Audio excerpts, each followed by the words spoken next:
Papa Dudut. Magandang tanghali po sa lahat ng ating mga kabarangay. Sobrang saya ko po tuwing nakikinig ako sa inyong programa bawat tanghali, Papa Dudut. Parang bahagi na kayo ng araw-araw naming buhay dito sa parlor kung saan ako nagtatrabaho sa Mandaluyong. Kayo ang kasama namin sa mga kwentuhan, tawanan at minsan sa mga luha. Kaya naman naisipan kong sumulat para ibahagi sa inyo ang istorya ng buhay ko. Baka sakaling may matutunan ng ating mga kabarangay mula dito. Ako po si Lady, babae po talaga ako at hindi po ako bakla. Pero ang hanap buhay ko ay pagugupit sa isang parlor. Tubong Laguna ako at lumaki sa simpleng pamumuhay. Hindi ako nakapagkolehiyo, wala pa kasing libreng tuition noon sa mga state universities. Kaya hindi kinaya ng pamilya namin ang gastusin. Pero kung may pagkakataon lamang nako, matagal ko nang tinupad ang pangarap kong makapag-aral. Pero may isa akong matalik na kaibigan, si Roland, na mas kilala bilang Mamita. Pareho kaming walang marangyang buhay pero punong-puno siya ng talento. High school pa lamang kami noon, siya nang hinihingan ng tulong ng mga kaklase namin tuwing may pageant. Siya ang reyna pagdating sa makeup. At hindi lang yon, pati mga lalaki sa klase namin kapag hindi na papapasukin sa eskwela dahil mahaba ang buhok ay kay Mamita agad lumalapit. Wala pa siyang lisensya pero gupit lang ay panalo na. Alam mo Papa Dudut, natatakot akong mabubulok lang sa Laguna at walang marating sa buhay. Ikahos ang mga magulang ko at kanya-kanya kaming nagsusumikap na magkakapatid para dumiskarte sa buhay. Pagkatapos ng high school, pagugupit na ang naging kabuhayan ni Mamita. Isang araw sabi ko sa kanya na gusto ko ring matuto at magkapera nga kasi alam kong sa ganitong hanap buhay ako may pag-asa. Pumayag siya at naging sobrang tiyaga niya sa pagtuturo sa akin. Pero hindi pala madali ang pagugupit ng buhok. Ang hirap niyang aralin. Pero inilaban ko pa rin. Mga customer ni Mamita ang una kong naging biktima. Pinagpraktisan pala. Ako ang unang gagalaw ng gunting pero kapag may sablay na ay si Mamita na ang naging to the rescue para itama ang mali kong paggupit. Dahil sa tiyaga ni Mamita ay natuto rin po ako. Hanggang isang araw ay niyaya niya ako lumuwas ng Maynila. May kaibigan daw siyang may parlor sa Mandaluyong na naghahanap ng bagong parlorista. Sabi niya sa akin na eto na ang pagkakataon namin. Baka dito na magbago ang buhay naming dalawa. At hindi na matutuloy ang kinakatakot ko na mabubulok lang sa probinsya. Iba daw kasi ang buhay kapag nasa syudad na. Bit-bit ang pangarap, Papa Dudut, ay sumaba kami sa Maynila. Magkasama kami ni Mamita sa isang pangarap at sa isang kwarto na aming inuupahan. Siya ang naging ina, ama at kapatid ko sa syudad. Alam niya ang lahat ng sikreto ko.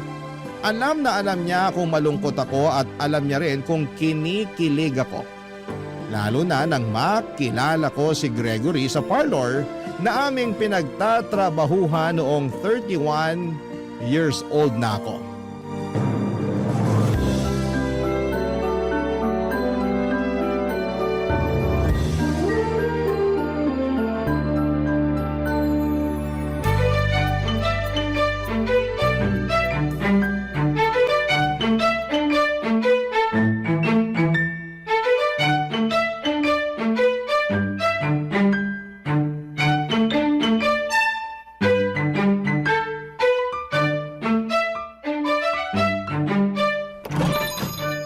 Magandang tanghali po. Ay, ang gwapo naman. Anong atin? Magpapagupit po. Talaga? Sayang naman. Po? Kako, ako sana kaso may nire-reban pa ako, Toy. So maghihintay na lang po ako kapag tapos na kayo? Ay, hindi, Toy. Hindi akong gugupit sa'yo. Isang bakla rin. Wait ka lang sandali, ha? Nasa CR pa, lalabas din yon. Ay, nandito na. Ano yung narinig ko kanina na bakla ako? Ikaw talaga, Mamita? Sinisiraan mo agad ako. Porke wala tayong jowa at malapit nang mawala ang edad sa kalendaryo? Nagsasabi lang ako ng totoo, te. Bakla po ba talaga kayo? Ay, hindi ako bakla. Babae ako. Kita mo naman, oh. Anong kita? Wala namang makikita sa'yo. Ewan ko sa'yo, mag-focus ka nga dyan. Ay, dito ka sir. Upo ka dito sa harap ng salamin. Ah, salamat. Anong gupit po ang gusto niyo, sir? Sigurado ka bang marunong ka? Ay, grabe ka. Oo naman. Kung anong kaya ng mga bakla sa parlor, kaya ko rin. Saka hindi pasmado ang kamay ko. Alam mo na. Naku, nagpaparinig ka ba? Itong kamay ko, inaalagaan ko talaga to. Hindi ako pasmado. Ibang klase din kayo rito. Ang saya nyo. Siyempre naman, dapat ganun lang. Dapat happy. Ayos. Sarap nyo sigurong kasama. Sinabi mo pa. Masarap talaga kami. Fresh pa. At tulad yung babaeng nasa likod mo na ready-ready ng pagwapuhin ka palalo. Hindi pa lumagpas sa kalendaryo ang edad ko. Pero kahit lumagpas pa to, kaya ko pa. Age is just a number. Mamita, baka kung saan na naman mapunta tong usapan na to Baka may susugod na magulang dito kasi ano? Grabe ka, lady. Hindi ako ganun, no? Kaya nga sinabi ko sa magulang nung lekat na yon na pumunta kami sa barangay para magharap-harap. Pero hindi natuloy kasi wala silang pwedeng reklamo sa akin. Matino akong bakla. Hindi ako tulad ng iba dyan, hayok. Ako kasi demure. O siya, demure na kung demure. Ikaw ba ate? Demure ka rin? Buong ganun, te. Dapat mo talagang respetuhin yung kasama ko. Aba, oo naman po. Magalang po ako sa mga nakakatanda sa akin. Lalo na sa babae. Sa bakla, Magalang ako sa lahat. etos ka rin, no? Kung hindi ka lang gwapo, pagkakamala na kita scammer sa ka-etosan mo. Hala, grabe naman po kayo. Pero ang pogi mo, walang halong char. Hindi ba, lady? Ang swerte mo at ikaw ang gugupit niya kay sir. Ha? Naku, kilala kita, lady. Nagagwapon ka kay sir? Ano nga pong pangalan niyo, sir? Gregory po. Ayan, alam mo na ang name ni sir. Ikaw talaga, mamita? Paano ko makakapag-concentrate nito? Hala, parang tulad ng dati, kapag hindi umaayos ang buhok ni sir, ako na ang titira. Naku, wag niyo naman paglaruan ng buhok ko. Etos lang. Mahusay yan si lady. Binabakla lang kayo niyan pero mahusay talaga yan. Naniniwala naman ako mahusay siya. Pagwapuhin mo pa ako lalo Oo naman. Sisimulan ko na pong gupitan ng buhok niyo, Sir Gregory. Siguro, Gregory na lang ang itawag mo sa akin. Bata pa naman ako para i-sir nyo. Customer po kayo, kaya sir ang tawag ko. Sige na, Gregory na ang itawag mo. Sige ka, di ako babalik dito kung ipipilit mo yung kakasir mo. Ay, wag naman po, Gregory. Ayan, ayusin mo ang paggupit ha. Masusunod po, kamahalan. Charot! Sobrang gwapo po talaga si Gregory Papadudut. Parang kahawig niya po si Ruru Madrid. Maganda rin ang mga muscles niya. Lalaking lalaki talaga. At tama po ang napansin ni Mamita na nagwagwapuhan ako sa kanya sa unang pasok niya pa lamang sa parlor. Hindi ko lang pinahalata kasi parang hindi naman po tama na parang ang landi ko kaagad sa paningin niya. Sobrang kinakabahan ako sa paggupit ko sa kanyang buhok. Nanginginig pero tinatagang ko ang aking dibdib para maayos ko ang aking trabaho. Gusto kong tumagal ang orasan habang ginugupitan ko siya dahil gusto kong mahawakan ang kanyang mga buhok at makikita ang mukha niya ng mas matagal. Na love at first sight ako, Papadudut. Crush na crush ko na siya. Pagkatapos kong gupitan si Gregory ay parang nararamdaman ko pa rin ang ulo niya. Na-imagine ko pa rin ang mga oras na ginugupitan ko siya. Ilang gabi din akong hindi kaagad makatulog kasi naiisip ko ang mukha niya. Gusto kong makita ko siya at dumating nga ang araw na pinakahihintay ko.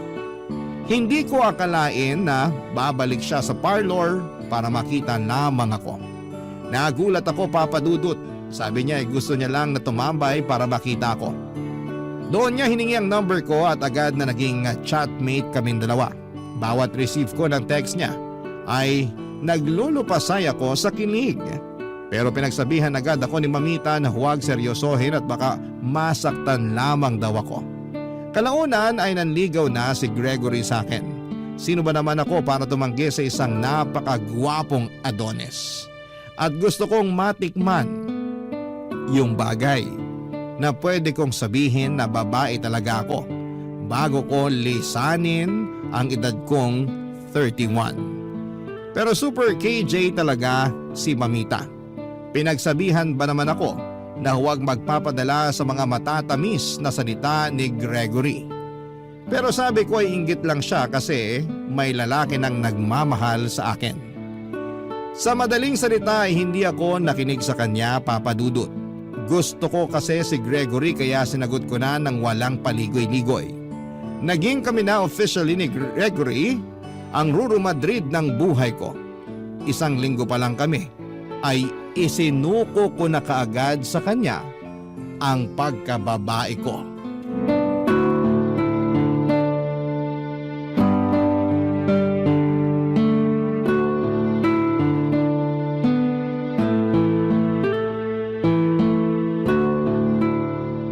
Masarap ba? Ha? Oo naman. Masakit lang, mahal. Ganyan talaga yan. Salamat ha. Ako ang nauna sa'yo. At huli. Hindi ba, mahal? Siyempre naman. Ganun mo talaga katagal hinintay ang oras na to? Ikaw talaga ang para sa akin. Salamat, mahal. Ikaw pa ba? Pero alam mo, hindi ko na talaga gustong makita yung kaibigan mong si Mamita. Grabe kung makatingin sa akin.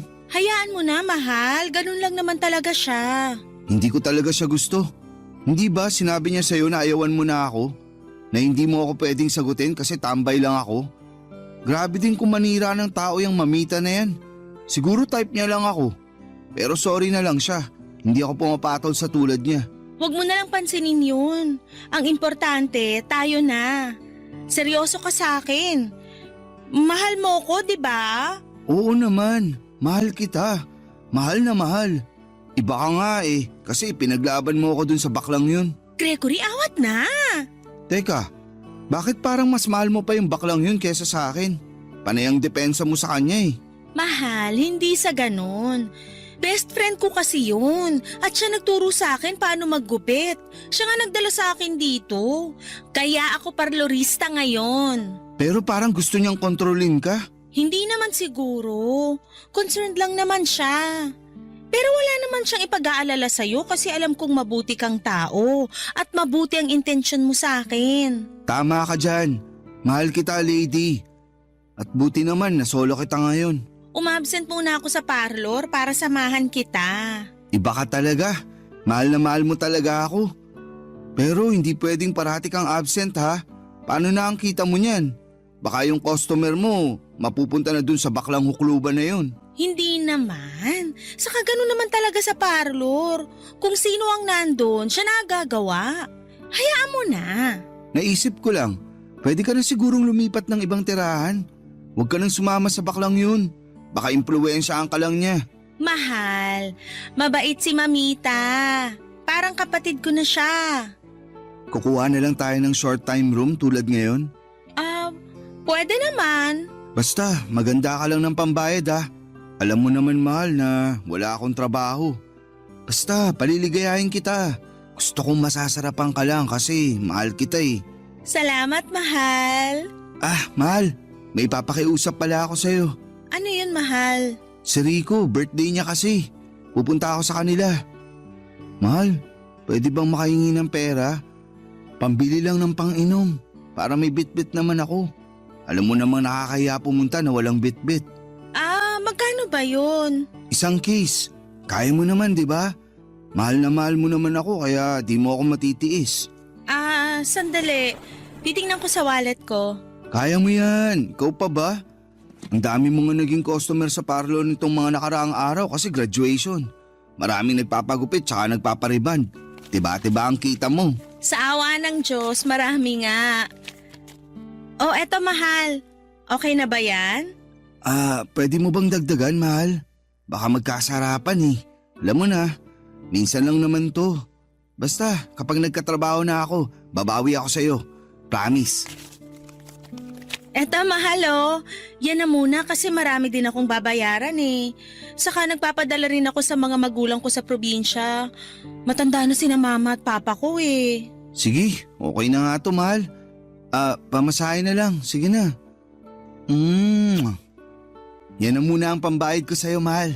Basta mag-ingat ka ha. Oo naman. Iingatan ko sarili ko. Pangako. Maraming salamat dito, mahal. The best ka talaga. Mag-enjoy ka sa party. Aba, syempre. Salamat talaga dito sa bigay mo, mahal. Welcome, mahal. At dahil nga mahal na mahal ko si Gregory at may sapat naman akong pera, Papa Dudut, ay binibigyan ko na siya. Hindi ko naman iniisip na mabigat yon sa akin dahil mahal ko siya at gusto kong suportahan siya sa abot ng aking makakaya. Lagi niyang sinasabi sa akin na kapag siya ay nagkaroon ng trabaho at kumita na, ako naman daw ang kanyang aalagaan. Lalo na raw kapag magiging asawa na niya ako.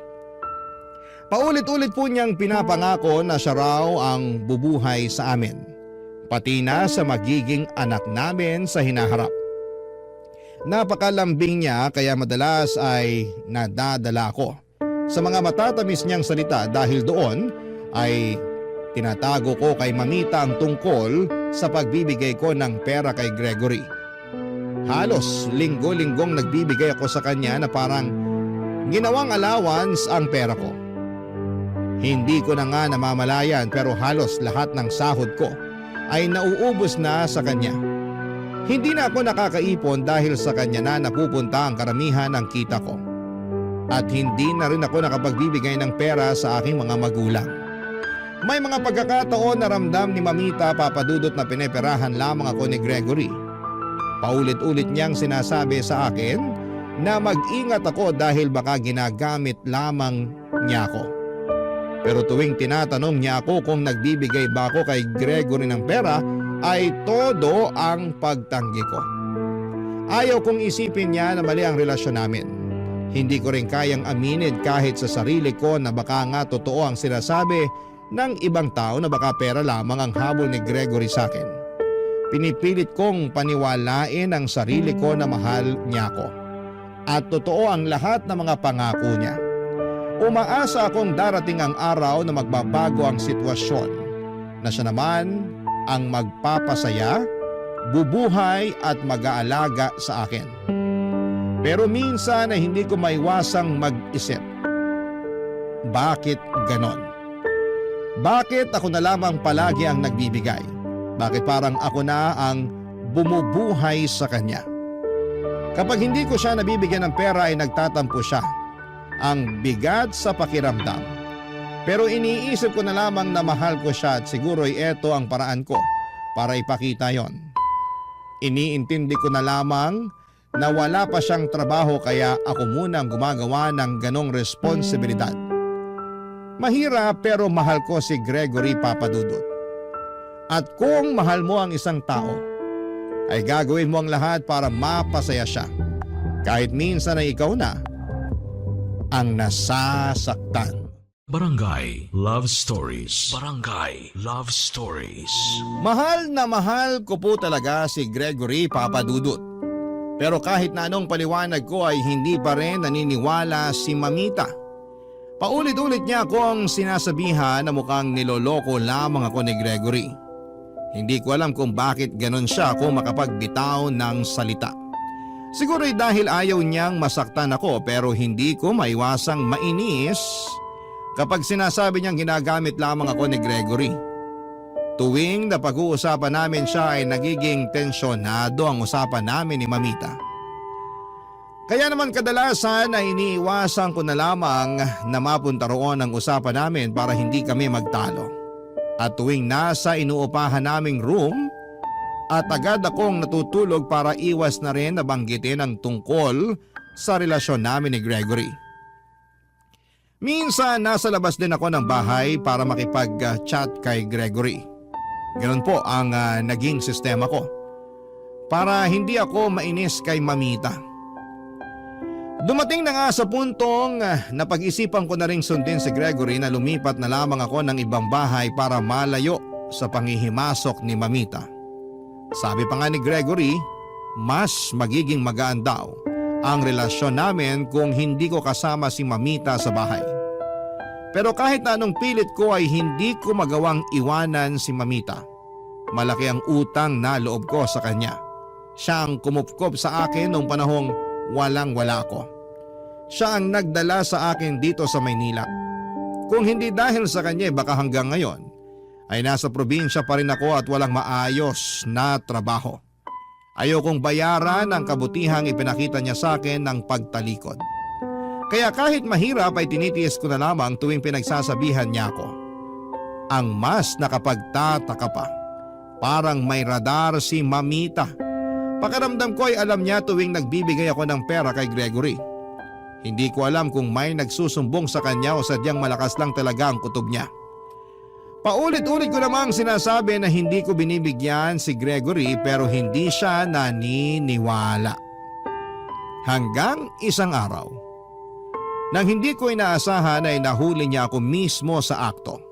Pasakay na ako ng tricycle noong kasama si Gregory at inabot ko sa kanya ang perang pang-allowance niya. Laking gulat ko nang biglang lumitaw si Mamita mula sa kabilang kalsada. Hindi ko alam kung ano ang mas matimbang, ang hiya, kaba o takot. Kitang-kita ko sa mga mata ni Mamita ang pagkadismaya, Papa Dudut. Hindi siya nagsalita kaagad pero ramdam na ramdam ko ang bigat ng titig niya. Hindi ko alam kung paano ko maipapaliwanag ang sarili ko sa kanya ng mga oras na yon.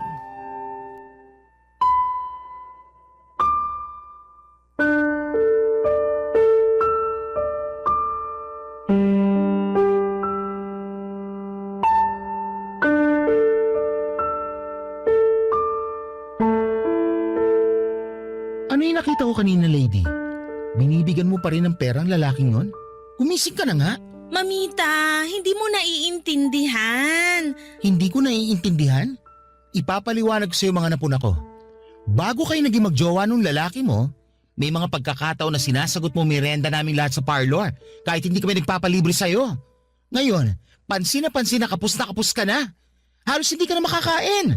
Bakit? Dahil napupunta sa lalaking yun ang pera mo. Tingnan mo nga sarili mo sa salamin. Nangangayayat ka na. Sa kasabi ng kapatid mo sa probinsya, hindi ka na daw nagbibigay sa mga magulang mo. Nakakapanibago kasi dati sila inuuna mo. Mamita, pakiusap. Huwag mo sanang palakihin. Palakihin? Eh, anong tawag mo sa ginagawa mo? Maliit na bagay? Eh, halos mapasma na yung kamay mo. Kakagupit mo dito sa parlor. Lahat ng pinaghirapan mo, ayun. Binibigay mo lang sa lalaki mong yon. Lady, isipin mo naman ang sarili mo. Ginusto ko naman yun, Mamita. Wala kang dapat ipag-alala sa akin. Buhay ko naman to. Wala akong dapat ipag-alala, lady. Oo, buhay mo yan pero kaibigan mo ako. Sabihin na nating mahal mo nga siya. Sige, nandun na tayo. Pero dapat sarili mo muna yung unahin mo. Hindi yung puro siya. Habang ikaw, nagtatrabaho hanggang mapagod. Siya, anong ginagawa niya? Nasa kung saang impyerno nagpupunta, naghihintay ng sustento mo. Hindi mo siya kilala, Mamita. Hindi siya ganon. Ay hindi? Eh anong tawag mo sa paulit-ulit yung paghingi ng pera? Yun nakita ko kanina. Hindi mo maitatanggi yun. Ganun ba ang lalaki nagmamahal? Lady, gumising ka. Ginagamit ka lang niya. Mamita, tama na. Hindi mo alam ang lahat. Mahal ko si Gregory. Naririnig mo ba ang sarili mo? Mahal mo siya, oo. Pero hindi ibig sabihin niya magpapakatanga ka. Simula nang dumating yung lalaking yan, nag-iba ka na. Nawala na yung lady na may respeto sa sarili niya. Nag-iisip para sa mga magulang niya. Lady, unahin mo naman ang sarili mo. Kaya nga inuuna ko na ang sarili ko. Kaya hindi ko na sila pinapadalan. Ano? Sabihin mo na ang gusto mong sabihin pero hindi ko siya iiwan. Mahal ko siya at mahal niya ako. Ito ang uunahin ko. Kung mahal ka niya, bakit kailangang halos ikaw ang bumuhay sa kanya? Bakit ikaw tong halos mawalan na ng makain? Ganyan ba ang pagmamahal? Yung ikaw nagbubutas ng bulsa habang siya, panay pakit lang? Tapos ikakama ka kung kailan niya gusto? Ikaw pa nagbabayad ng pan-check-in nyo. Hindi mo kasi nakikita yung nakikita ko sa kanya. May plano na kaming bumuo ng pamilya. Eh paano? Sa pera mo? Sa pawis mo? Lady, hindi ka bangko. Hindi mo responsibilidad na tustusan ang buhay niya. Ang laki-laking tao ng lalaking yon. Patambay-tambay lang, walang ginagawa. Parang gusto magpakaharing nakaupo lang at pinagsisilbihan mo. Inaalila ka niya. Tama na yung paninira mo sa kanya. Hindi ko siya tinutustusan. Tinutulungan ko lang siya hanggang makahanap siya ng trabaho. Talaga lang ha? Lady, wala na sa kalendaryong edad mo. Dapat matured ka na. Pero mukhang immature ka pa rin. Ilang beses ko na tong sinabi. Pero heto ka pa rin. Nakapikit pa rin ang mga mata mo. Mamita, pagod na akong paulit-ulit natin pinag-uusapan to. Pwede ba? Huwag mo na kaming pakialaman. Concern ang tawag doon, lady. Kaibigan mo ko. Hindi ko maaatim na nakikita ang ginaganyan lang ng batugan na yun.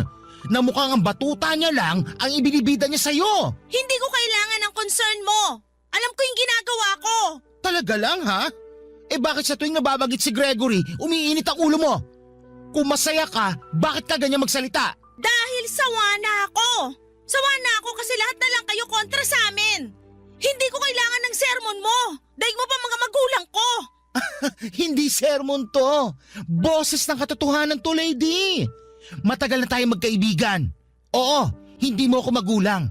Hindi mo ako kaano-ano. Kung may halaga pa ako sa'yo, pakinggan mo naman ako kahit minsan lang. Pero bakit nga ba ako nagmamalasakit sa'yo? Pwede ko namang hindi napansinin yung mga ginagawa mo. Yun na nga. Huwag mo na kasing pansinin. Mahal ko siya, Mamita. Yun lang ang totoo. Pero mahal ka ba niya, lady? Yung totoo. Kung oo, bakit ka napapabayaan? Bakit parang ikaw lang ang lumalaban sa relasyon nyo? Mukhang ikaw ang bumubuhay sa lalaki. Mukhang ikaw ang ginawa niyang alkansya na araw-araw kinukuhanan niya pero walang hinuhulog na pera. May mga hindi ka alam. May mga pangako siya na binitiwan sa akin. Pangako? Gumising ka na nga. Kahibangan na yan. Huwag kang tatanga-tanga. Mamita, tama na please. Hindi ko kayang panoorin kang nasasaktan, lady. Pero kung pipiliin mo pa rin siya, bahala ka. Nagsasabi lang ako ng totoo dahil ayokong dumating yung araw na magsisisi ka.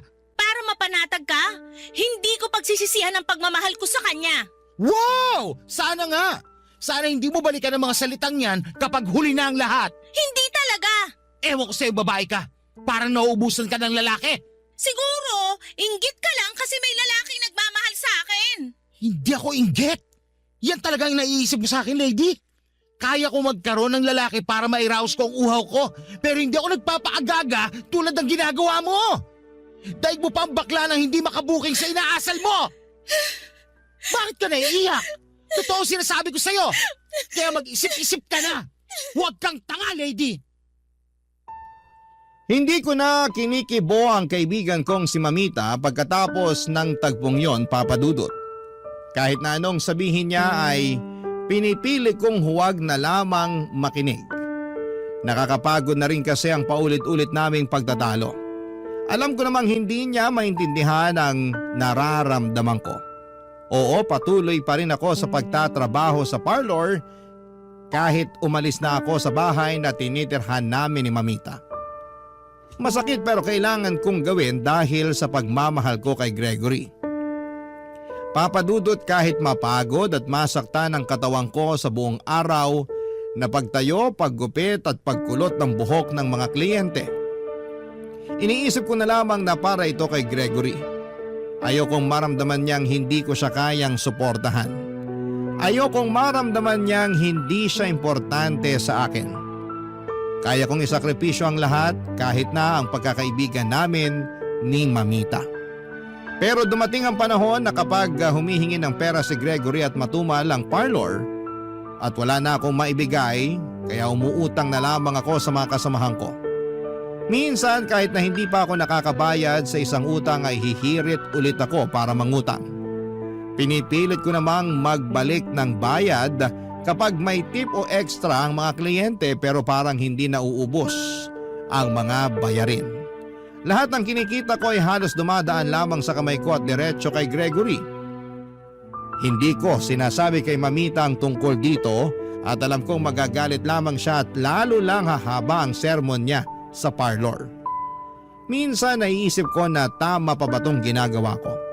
Pero agad kong pinapawi ang duda. Mahal ko si Gregory dahil sa kanya ko ibinigay ang pagkababae ko. Siya ang unang lalaki na minahal ko ng ganito. At gusto ko siya na rin ang huling lalaki sa buhay ko. Hindi ko kayang mawala siya, Papa Dudut, kaya kahit mahirap, kahit masakit. Kahit minsan ay naiiyak na lamang akong mag-isa ay tinitiis ko. Kasi para sa akin si Gregory ang kaligayahan ko. Ayokong mawala yung taong nagbibigay ng dahilan para magmahal ako ng ganito. Pero dumating ang araw na parang gusto kong lamunin na lamang ako ng lupa. Ayoko sanang magkasiraan kami ni Mamita ng tuluyan pero naging sagad na ang panghihimasok niya sa buhay ko.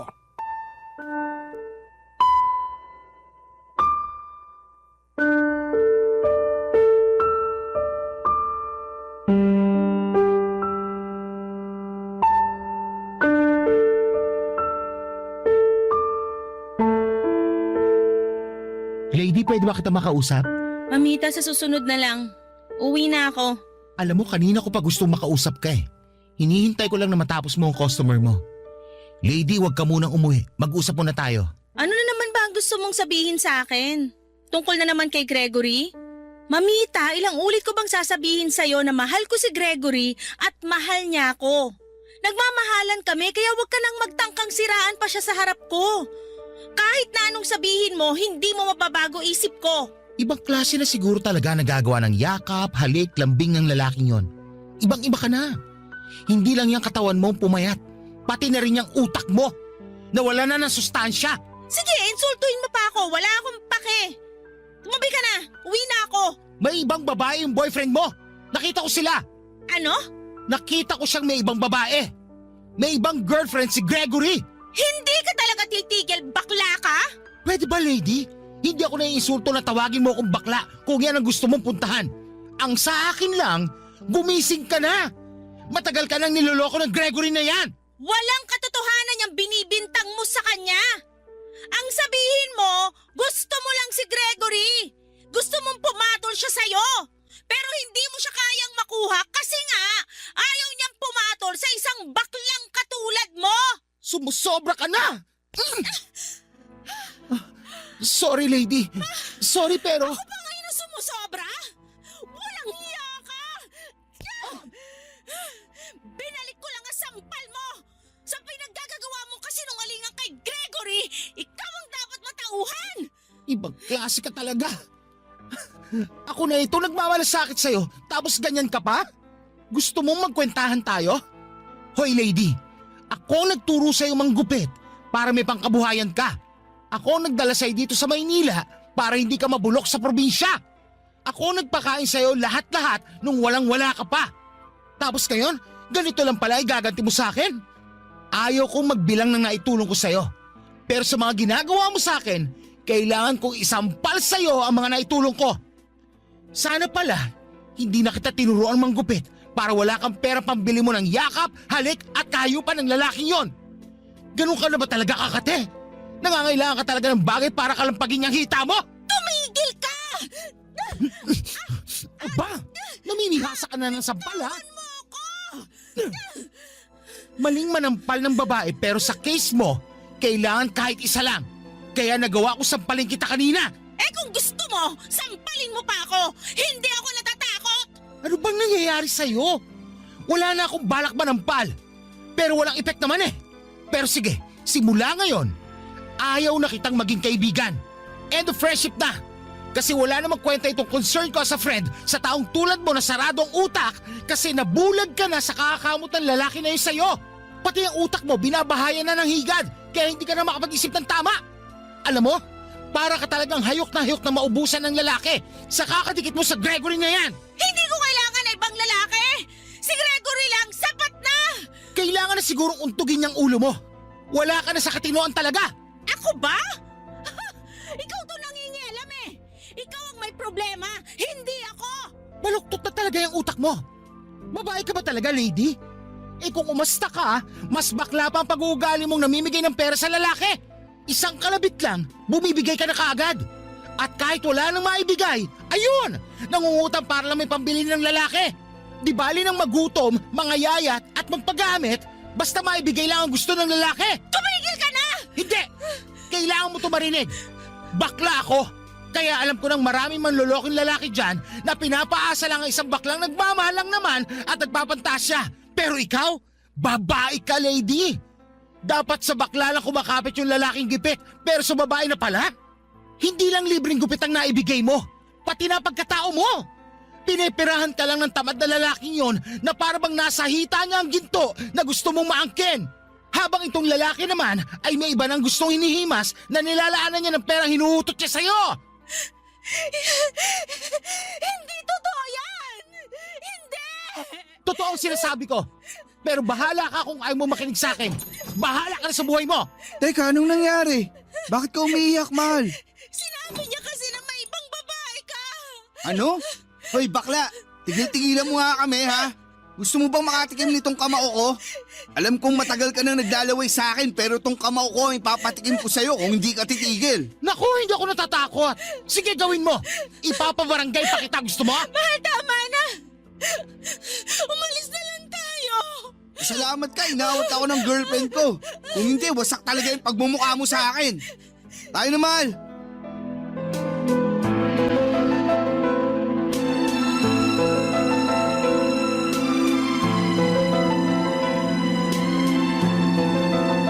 Pagkatapos ng matinding pagtatalo namin ni Mamita, pakiramdam ko ay tuluyan nang nagbago ang lahat. Hindi ko inakala na aabot sa ganon ang pagkakaibigan namin. Dati siya ang taong lagi kong sinasandalan at nagturo sa akin kung paano lumaban sa buhay. Pero parang isa na lamang siyang estrangherong pilit akong pinapakialamanan. Dahil lang sa paniniwala niyang may ibang babae daw si Gregory na hindi ko kayang paniwalaan. Alam kong mali ang naging reaksyon ko. Alam kong masakit sa kanya na makita akong nahuhulog sa isang lalaking sa tingin niya ay hindi naman karapat-dapat. Pero mahal ko si Gregory at dahil mahal ko siya ay handa akong gawin ang lahat para sa kanya.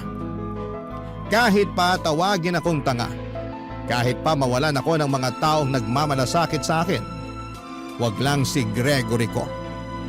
Pero hindi ako bulag, Papa Dudut. Alam kong may posibilidad na tama si Mamita na maaaring ginagamit lamang ako ni Gregory.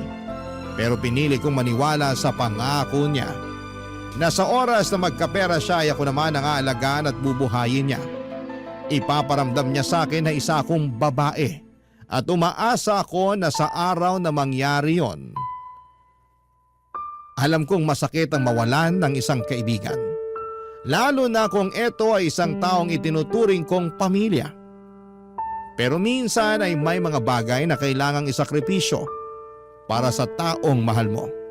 Marami ng beses na pinagsabihan ako ni Mamita pero sa halip na pakinggan siya, ay mas pinili kong manindigan para kay Gregory. Ito ang pinili ng puso ko. Ito ang desisyon ko. At handa kong harapin ang anumang kahihinatnan nito. Kahit pa ang kapalit ay ang pagkawala ng isang matagal ng kaibigan, Papa Dudut. Barangay Love Stories. Barangay Love Stories. Umalis ako sa parlor, Papa Dudut. Nag-decide akong lumipat sa iba at hindi ko na kinaya ang tensyon sa pagitan namin ni Mamita. Matapos ang matinding away, pakiramdam ko ay wala na akong lugar sa dating parlor kung saan ako nagsimulang mangarap. Ang sakit na naramdaman ko sa pagtatalo namin ay mas malalim kaysa sa inaasahan ko. Dati siya ang laging nandyan para sa akin. Pero ngayon ay tila tuluyan na kaming nagkahiwalay ng landas at sa tingin ko ay eto na talaga ang wakas ng aming pagkakaibigan. Ngunit sa kabila ng bagong simula ay may isang bagay akong hindi inaasahan. Ang matuklasan, Papa Dudut, na tama nga si Mamita. Hindi ko inakalang mangyayari ito na ang babala at paratang niya laban kay Gregory ay totoo pala. Mali akong tinalikuran ko si Mamita at ipinagkait ko ang pagkakataong marinig ang katotohanan. Ngunit heto ako ngayon. Natulala sa harap ng isang katotohanang hindi ko na kayang itanggi. Nahuli ko si Gregory kasama ang ibang babae at hindi lang basta kasama kundi kaakbay, kasabay na tumatawa pa at malinaw sa kilos nila na may relasyon sila.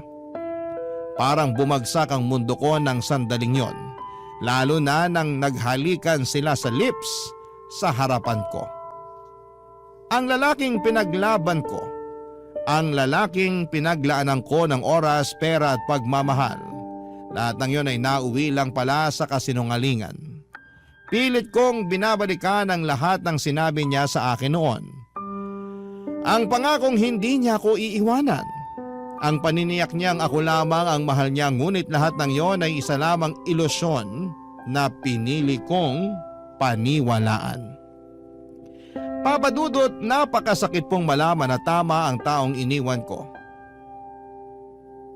Habang mali ang lalaking ipinaglaban ko. Mas masakit ang tanggapin na ako mismo ang nagbulag-bulagan. At wala akong ibang masisisi kundi ang sarili ko. Kung sana'y nakinig lamang ako kay Mamita noon, kung sana ay hindi ko sinantabi ang mga babala niya, hindi sana ako umabot sa ganitong sitwasyon. Pero huli na pala para bumalik pa.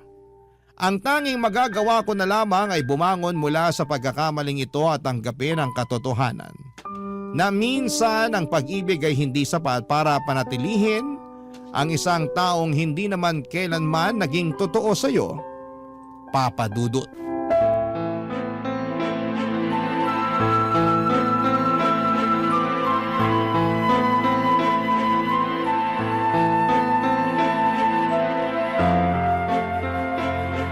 Lady, mahal, magpapaliwanag ako.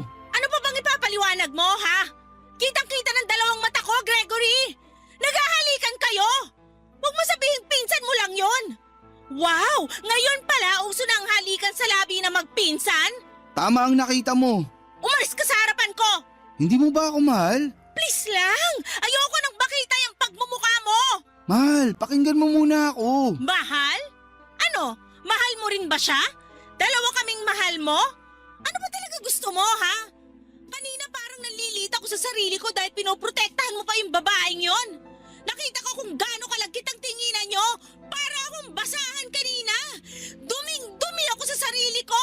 Lady, hindi sa ganun. Hindi ganon? Eh ano? Para saan lahat ang pangako mo? Ginawa ko lahat para sa'yo. Inuuna kita sa lahat. Binuhos ko sa'yo lahat ng meron ako. Tapos ano? Gagawin mo akong tanga? Binibigay ko naman sa'yo ang gusto mo, di ba? Sorry na. Gusto kong pareho ko kayong... Ibang ka ba? Isasabay mo kami? Ako ang pinagkukunan mo ng pera tapos sa kanya mo ibubuhos yung nakukuha mo sa akin? Ang saya, no? Lady, kailangan mo ako. Ako lang nagka-interest na makipagrelasyon sa'yo, hindi ba? Relasyon ba tawag mo doon? Gregory, tapatin mo ako. Ako ba o siya? Wag naman ganito. Nakikipagsiping naman ako sa'yo kung kailan mo gusto ah. Ano? Yun lang? Yun lang ang tingin mo sa relasyon natin? Na para bang bayad ka para patulan ako? Aminin na natin, lady. Hindi ka naman ganun kagandahan. Pero ginawa ko naman ang lahat para mapasaya ka sa kama. Ginagalingan ko naman. Hayop ka! Sobrang kapal ng mukha mo para sabihin mo yan sa akin! Ano ba pinagmamalaki mo ha? Yang pera mo? Wala namang kwenta yan. Matumal na nga yung bagong parlor na pinagtatrabahuan mo. Ilang kliyente ba meron ka sa isang linggo ha? Wala ka na ang kinikita eh. Tapos ganyan pa ang asal mo? Ano? Tama pala si Mamita! Tama pala ang lahat! Pera lang ang habol mo sa akin! Gamit na gamit mo ako! Walang iya ka! Teka lang, ano ba akala mo lady? Mahal kita? Na totoo lahat ng sinabi ko? Gusto mong marinig ang totoo? Napakatanga mo para maniwala na gusto rin kita. Hindi kita mahal. Hindi kita minahal. Hindi kita kayang mahalin. Hindi! Hindi totoo yan! Oh, akala ko gusto mo ng totoo. Yan ang totoo. Ikaw ang nagpumilit na sabihin ko sa'yo ang totoo. Hindi totoo yung mga sinasabi mo! May sayad ka ba? Gusto mo pa rin paniwalaan yung ilusyon mo? Tingnan mo nga ang sarili mo sa salamin. Mahal kita! Marami ako sinakripisyo at tinis para sa'yo! Tanga ka talaga kaya madali kitang nakuha. Kung bakla ka, mas maiintindihan ko pa. Pero babae ka. Sa bagay, mukha ka naman bakla. Hayop ka talaga! Ang sama mo! Namumuro ka na ha. Kasalanan mo kung bakit ka nag-iilusyon. Isa kang malaking tanga. Wala ka talagang iya! Pasalamat ka nga, natikman mo ko. Hindi ba yun ang gusto mo? Hindi ba ikaw ang humahabol sa akin? Ang babae, hinahabol. Pero ikaw ang lumuhod para lang pansinin kita. Kaya huwag kang magmukhang kawawa dyan, lady. Tama na! Umalis ka na sa harapan ko! Lumayas ka! Lalayas naman talaga ako. Lumayas ka! Umalis ka na! Mas mabuti pa mag-isa ako kaysa makasama ang isang lalaking katulad mo! Huwag mo na akong ipagtulakan pa. Aalis ako. Huwag na huwag ka nang babalik!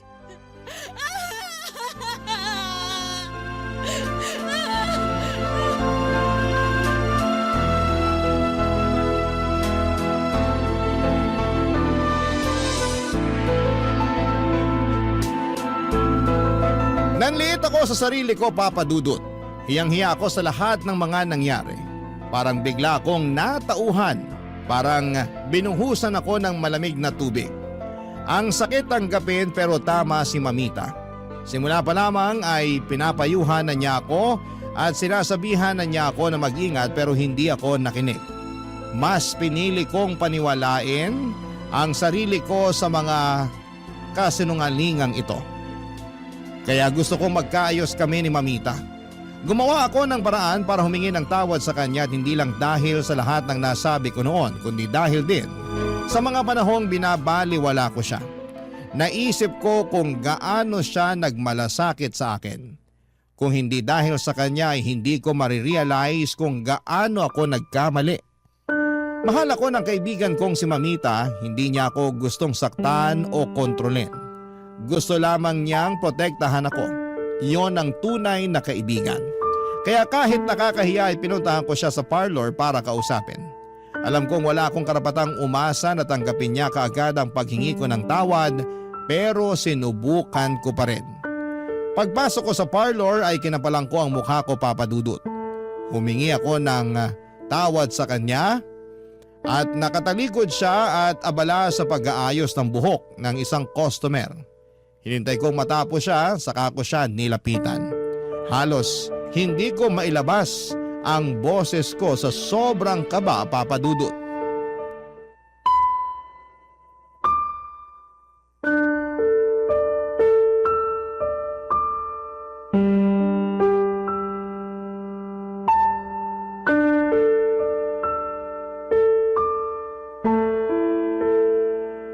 Mamita, Aba, anong ginagawa mo rito? gusto kitang makausap. Akala ko ba ayaw mo na ako maging kaibigan? Akala ko wala na tayong dapat pag-usapan pa. Mamita, sorry. Alam kong nasaktan kita. Ang dami kong sinabi noon. At ngayon bigla kang babalik? Bakit? Wala ka na bang maibigay na pera sa kanya? Mangungutang ka sa kasamahan natin? Alam ko ang pinagagawa mo, lady. Hindi ako nandito para humingi ng tulong. Hindi rin ako nandito para magpaliwanag tungkol sa kanya. Nandito ako kasi gusto kong humingi ng tawad sa'yo. Tawad? Totoo ba? Mamita. Mamita, ngayon ko lang talaga naintindihan lahat. Ngayon ko lang nakita kung gaano mo ko pinahalagahan. Talaga lang, lady? Natauhan ka na? Totoo ba? Nalaman kong may ibang babae si Gregory. Tama lahat ng sinabi mo. Mamita, matagal na niya akong niloloko at inuuto. Nagbulag-bulagan ako. Lady, tahan na. Totoo kang kaibigan, Mamita. Patawarin mo naman ako sa nagawa ko, sa mga nasabi ko sa'yo. Tama pala. Minsan kailangan mo ring makita kung sino ang tunay na nagmamalasakit sa'yo kahit masakit ang sinasabi nila. Alam mo, lady, hindi naman kita pinagsabihan noon para lang sirain ang relasyon nyo. Gusto ko lang siguraduhin na hindi ka masasaktan sa huli. Alam ko na ngayon. Patawarin mo ako, Mamita. Sana mapatawad mo ako sa lahat ng masasakit na sinabi ko noon. Sobra ako nasaktan, lady. Kasi para na kitang kapatid eh. O pwede ring anak na kita. Kasi nga mamita mo ako. Ibig sabihin, para na kitang nanay. Aba, ko sa'yo. Pero ano ba talaga? Gusto mo na ulit ako maging kaibigan? Gusto ko, Mamita. Kung papayag ka. Aba, hindi ko alam. Siguro kung manlilibre ka ng milk tea, baka mapag-isipan ko. Kahit 10 10 pa, mamita. Huwag naman 10, baka tumaas ang sugar ko. Tara, usap tayo. Mamita, salamat. Saka sorry talaga. Naintindihan ko. Salamat. Naalala mo pa ba, mamita? Nung una mo akong tinuruang maggupit. Takot na takot ako humawak ng gunting at gumupit ng buhok. Oo naman. Halos masira mo na ang buhok ng unang pinagtripan natin. Ang pangit ng layers. Akala ko talaga mapapabarangay tayo sa ginawa mo. Ikaw ang nagligtas sa akin noon. Sabi mo, huwag kang kabahan. Ang buhok tumutubo uli. Ang tiwala minsan hindi. Hindi ko malilimutan yon. Salamat sa tiwala mo sa akin. Basta, kalimutan mo ng lalaking yun ha. Sumali ka na lang sa booking namin. Baliw ka talaga. Alam mo kung bakit ako pumayag na turuan kita manggupit noon? Kasi naman lady, ang dami mong talent pero madalas mong pinagdududahan ng sarili mo. Ang dami mong pangarap pero natatakot kang sumubok. At alam ko may talent ka dito. Kaya kita itinuring na kapatid kasi same tayo. Magaling kang parlorista. Hindi mo lang ako tinuruan sa trabaho, kundi sa buhay, mamita. Pinapatabahan mo naman ang puso ko. Alam mo, mas lalo kong naintindihan kung gaano mo ako kamahal bilang kaibigan. Kaya nga ang sakit nung iniwan kita. Ang sakit nung pinaniwalaan kong mali ka kahit alam kong gusto mo lang akong protektahan. Aaminin ko, nasaktan ako lady. Pero hindi ibig sabihin nun na hindi kita naiintindihan. Ganun daw kasi kapag umiibig, minsan nabubulag. Kaya nga kailangan ng kaibigan na magsasabi ng kailangan ng gumising. Tandaan mo to lady, kahit kailan, hindi ko hiniling na mawala ka sa buhay ko. Mamita, gusto kong bumawi. Gusto kong maibalik yung dati nating samahan, hindi lang sa parlor, hindi lang dahil sa trabaho, kundi dahil mahalaga ka sa akin. Kung ganon, may isang bagay lang akong gustong itanong sa'yo. Ano yun? Natuto ka na ba talaga? Oo, natuto na, mamita. At alam kong hindi ko nahahayaang mawala ka uli sa buhay ko. Ikaw ang pinaka-the best na kaibigan sa buong universe. Ay nako, ang drama natin. Halika nga rito, payakap nga. Ano ba to? Naiyak ako ng bongga. Tara na nga at bumili na tayo ng milk tea. Libre mo na ako. Sige, at this time, ako na ang taya. Ikaw naman talaga. Papadudot masaya ako nagkaayos kami ni Mamita. Kaya sa ngayon ay mas pinipili kong ituon ang oras at lakas ko sa paghahanap ng pera at sa pagpapahalaga sa sarili. Napagtanto ko na hindi ko maaaring ibuhos ang lahat ng meron ako sa ibang tao nang hindi muna iniintindi ang sarili kong pangangailangan. Dati inuuna ko palagi ang ibang tao, ibinibigay ko ang lahat ng meron ako. Kahit pa nangangapa na ako sa sarili kong direksyon. Pero ngayon ay unti-unti kong natutunan na hindi masama ang unahin ng sarili. Hindi kasalanan ang mahalin ang sarili bago ang iba. Yun ang itinuro sa akin ni Mamita. At kung may ibang tao man ako na kailangan kong unahin maliban sa pamilya ko, si Mamita yon. Bakla man siya pero napakabuti niyang tao. Sa paglipas ng panahon ay natutunan kong hindi lang pagmamahal sa ibang tao ang mahalaga. Kailangan ko rin po itong ibigay sa sarili ko. Kapag inuna ko ang sarili kong kapakanan ay doon ko mas maunawaan kung paano magbigay ng tamang pagmamahal sa ibang tao. Kaya ngayon papadudot mas pinagtutuunan ko ng pansin ang pagbuo ng mas matibay na sarili. Pinaguhusayan ko ang paghahanap ng pera hindi lang para sa kasalukuyan, kundi para sa hinaharap na rin. Nagpaplano kami ni Mamita na gumawa ng sarili naming parlor kaya nag-iipon kaming dalawa. Sana balang araw ay matupad ang dream parlor namin.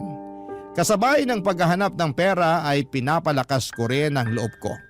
Hindi ko na hinahayaang madiktahan ng ibang tao ang halaga ko.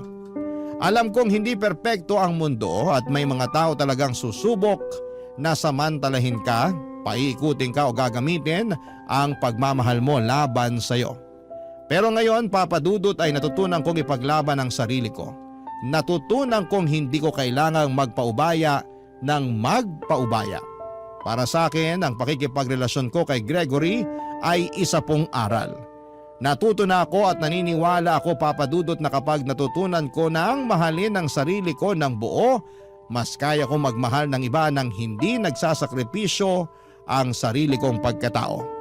Ang huli kong balita kay Gregory ay nasa kulungan daw po ito kasama ang barkada dahil kasama itong nahuli sa isang nakawan. Sa isip ko, ang kapalaran na ang gumawa ng paraan para pagbayaran niya ang ginawa niya sa akin. Pero sana kapag makalabas na siya ay tumino na siya at maghanap talaga ng trabaho at hindi aasa sa ibang tao o magnanakaw. Kaya kahit bakla ang parlor, hindi ko kinakaya ito. Sa panahon ngayon ay kailangan natin ng trabaho dahil sobrang mahal ng mabuhay. Hanggang dito na lamang po, Papa Dudut, at marami pong salamat sa inyo sa pagtatampok ng aking kwento. Ang inyong forever kapuso at kabarangay lady. Dear Papa Dudut, naniniwala ba kayo sa kasabihan na kapag bukas ang bibig ay sarado ang puso? Ako kasi oo, lalo na personal ko yung naranasan sa isang tao na pinahahalagahan ko ng husto.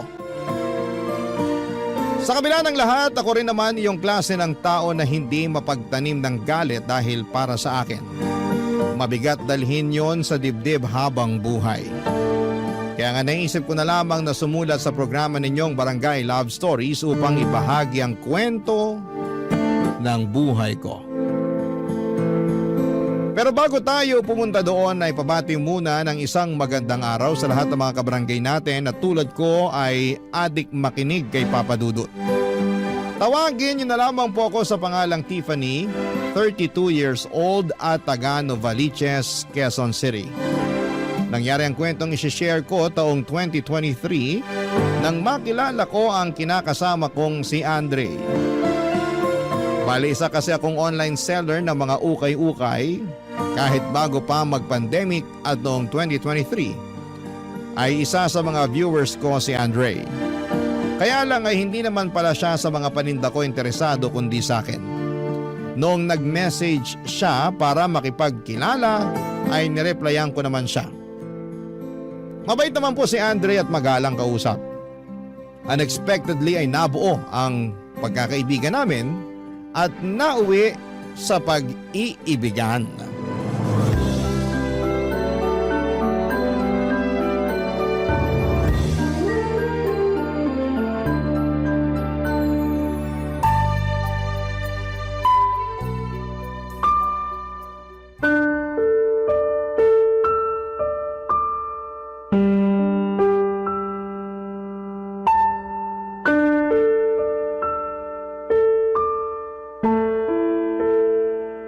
Ano ka mo?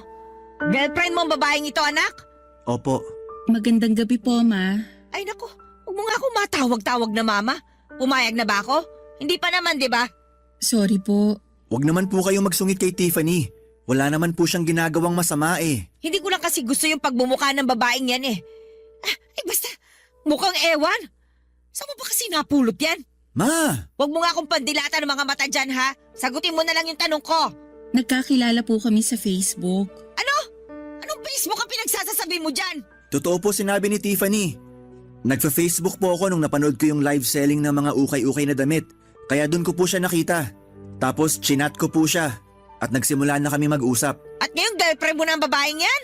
May pangalan po si Tiffany. Alam ko. Pero paano ko tatawagin sa pangalan niya yung babaeng yan kung hamak na tindera lang yan sa Facebook? Sobra naman po kayong makapagsalita. Totoo naman ah. May permit ba kayo dyan? Parang wala naman eh. Baka patinda-tinda lang kayo ng kung ano-ano dyan. Baka nga hindi ka totoong nagtitinda eh. Nagbibidyo-bidyo ka lang habang naghihintay ng mayayamang lalaki na magchat-chat sa'yo. Hindi po totoo yan. Malay ko. Sumusobra na po kayo sa mga sinasabi niyo sa girlfriend ko ha. Below the belt na po yan. Anong below the belt ka dyan? Below the belt na pala yung pagsasabi ngayon ng totoo? Wala naman po kasing totoo sa mga sinasabi niyo. Lahat masasakit at nakakainsulto. Paanong hindi ko iinsultuhin yung babae na yan? Kasalanan mo rin naman. Paano ko po naging kasalanan? Pinag-aral kita sa isang kilalang eskwelahan. Pinagtapos ng 4 na taong kurso para makapagtrabaho sa isang maganda at de-aircon na kumpanya. Nangyari naman, hindi ba? At nagbunga nga yun nung nakaraang buwan nung ma-promote ka sa posisyon mo. Oh, pangalawa ka na kamo sa manager nyo, di ba? Tapos, ganyan lang. Hamak na tindera lang sa Facebook yung magiging girlfriend mo? Oh, anak naman, hindi mo ba pwedeng taas-taasan naman ng kaunti ang standard mo sa pagpili ng babae? Gwapo ka naman eh. May pinag-aralan ka naman. Ano naman ang sasabihin sa'yo ng mga kamag-anak natin? Sige nga. Mahalaga pa po ba yung sasabihin ng mga kamag-anak natin kesa sa nararamdaman ko? Nagmamahalan kami ni Tiffany. Kaya nga niligawan ko siya at naging kami. Tsaka hindi sabi totoo lahat ng mga sinabi niyo sa kanya. Marangal yung trabaho ng girlfriend ko. Ay basta, kahit na ano pang sabihin mo marangal na trabaho, hindi ko gusto yung babaeng yan para sa'yo. Hoy, sabihin mo nga sa akin, nakapagtapos ka ba ng pag-aaral? Hanggang high school lang po ang natapos ko. Kasi... Kita mo na, Andre. High school graduate lang naman pala tong pinagmamalaki mong girlfriend mo. Wala naman pong problema doon. Malaki ang magiging problema mo dyan. Kasi baka pag nagkaanak kayo, lumabas na wala talagang alam sa pag-aalaga ng bata o gawaing bahay ang babae na yan. hindi po totoo yan. Dahil kami po ng kuya ko ang nag-alaga at nagpalaki sa 4 pa naming nakababatang kapatid. Kaya may alam po ako sa pag-aalaga ng bata at mga gawaing bahay. Bakit kayo ng kuya mo nagpalaki sa mga kapatid nyo? Nasaan ba mga magulang ninyo? Wala na po sila. Maaga nila kaming iniwan nun. Kaya naman pala naging miserable ang buhay ninyo eh. Wala na rin pala kayong mga magulang na handang gumabay at umalalay sa inyo. Hindi po miserable ang buhay namin. Ginapang po namin ni kuya ang pagpapaaral sa mga kapatid namin. Mayroon na nga po kaming napagtapos sa pag-aaral. Ano naman pala? Bakit hindi mo rin pinagtapos sa sarili mo? Kasi po... Kita mo na? Wala ka talagang pangarap sa buhay. Gusto mo lang umasa sa magiging asawa mo na bubuhayin ka niya, pati na rin yung mga magiging anak nyo habang buhay. Ay, kung mamalasin nga naman talaga, oo. Ikaw pa ang natipuhan ng anak ko. Papadudot, alam ko naman na high school lamang ang tinapos ko. Dahil maaga kaming naulila sa mga magulang noong araw. 16 na taon ako noong nagkasakit sina nanay at tatay at magkasunod na kinuha sa amin. That time ay ginapang ko na lamang na makapagtapos ng high school kahit sobrang hirap. May 4 pa kasi kaming nakababatang kapatid na pinagtutulungan na lamang naming buhayin ang kuya ko.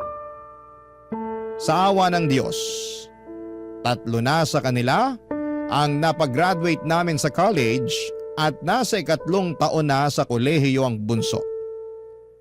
Proud ako dahil kahit na hindi kami nakapagtapos ng pag-aaral ng kuya ko ay napagtapos naman namin ang aming mga kapatid. Madiskarte rin kasi ang kuya namin na sinuwerteng nakatungtong sa barko para magtrabaho bilang waiter. Ako naman ay namuhunan sa pagtitinda ng mga ukay-ukay na damit at first class na bag online. Bata pa lamang ay pangarap ko nang magkaroon ng sariling negosyo. Kaya nga gano'n na lamang yung lungkot ko nang insultuhin ako at hamak-hamakin ng nanay ni Andre dahil lamang sa pagiging online seller ko. Sa kabila ng lahat ay desidido ako na makuha ang loob niya dahil mahal ko ang kanyang anak. Hanggang sa merong nangyaring bagay na akala namin ni Andre ay magiging daan na sana para magustuhan ako ng nanay niya, Papa Dudut.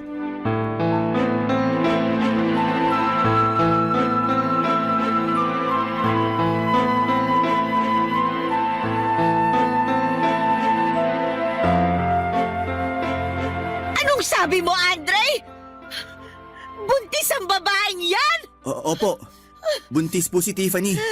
Makakaapo na po kayo. Ma, ano po nangyayari sa inyo? Hindi ba halata? Sumisikip ang dibdib ko. Hindi ako makahinga.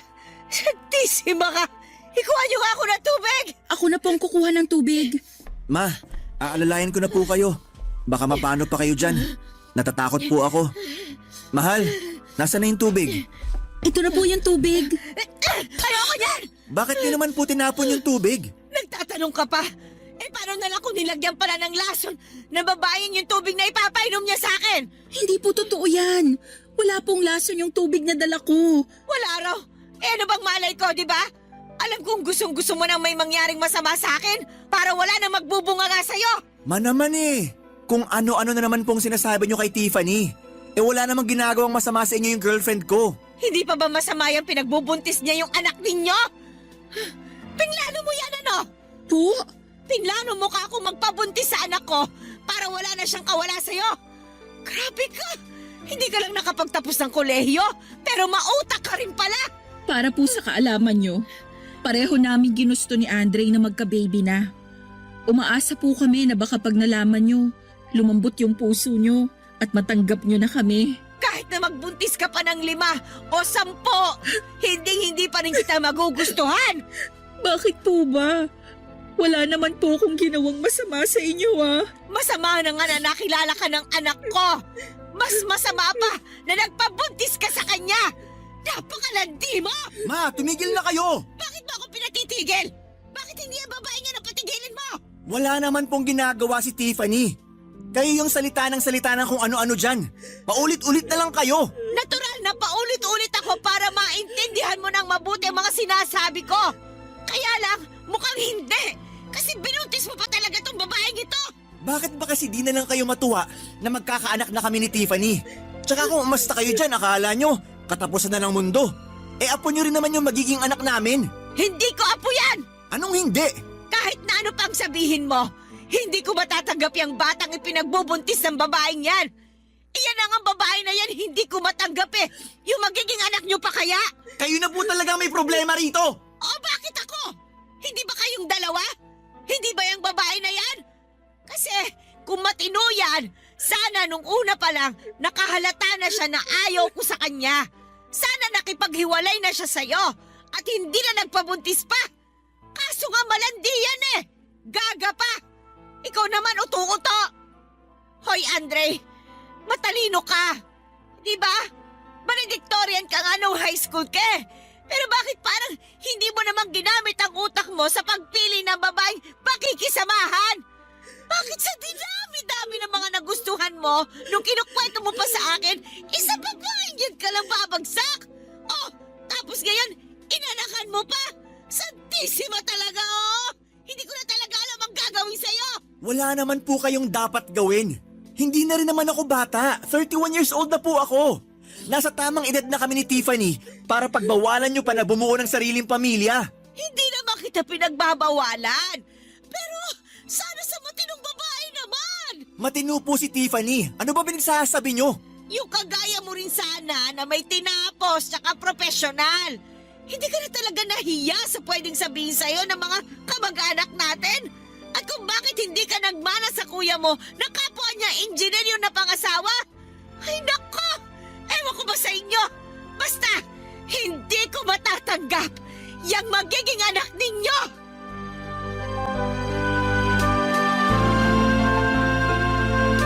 Imbes na matuwa na galit sa amin ni Andre ang mama niya, Papa Dudut. Hindi ko yon inaasahan dahil biyaya naman ang pagkakaroon ng baby. Saka nasa tamang edad na kami ng anak niya para magsabi ng kung ano-anong mga masasakit na salita sa amin ng nanay niya. Kaya nga hindi ko na napigilang maiyak. Nang mga panahong yon lalo na at mas nagiging emosyonal na ako.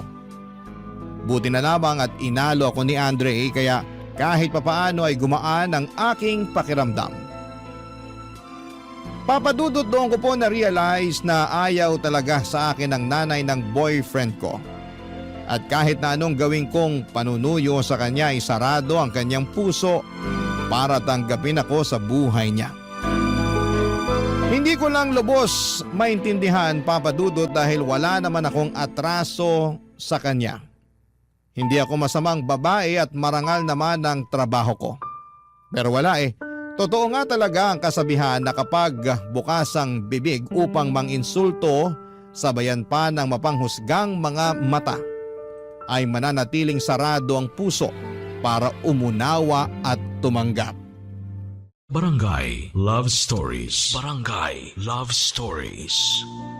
Papadudot excited kami ni Andre sa pagdating ng magiging baby namin pero hindi kami makapag-live-in dahil plano niyang tumira ko sa bahay nila kasama ang mama niya. Siyempre tumanggi ako na pinagtalunan pa nga namin. Depensa ko ay kita naman niya na ayaw sa akin ng nanay niya at dinig na dinig niya ang mga masasakit na salita nito sa akin. Kaya nga habang nagbubuntis ako noon ay paulit-ulit kong naririnig. Sa isipan ko lahat ng mga sinasabi sa akin ng magulang ni Andre. Bagay na lagi kong pinagdaramdam. Dahil doon ay naging masela ng pagbubuntis ko at madalas akong dinudugo at nasusugod sa ospital. Minsan ako na lang ang nagdadala sa sarili ko sa paggamutan dahil nga nasa trabaho si Andre. Hindi ko tuloy mapigilang isipin na may humihiling na sana'y mawala na ang baby namin. Alam ko na masama pero hindi niyo ako masisisi lalo na noong tuluyang kinuha sa amin ang aming anak pagsapit ng 3 buwan ko sa pagbubuntis.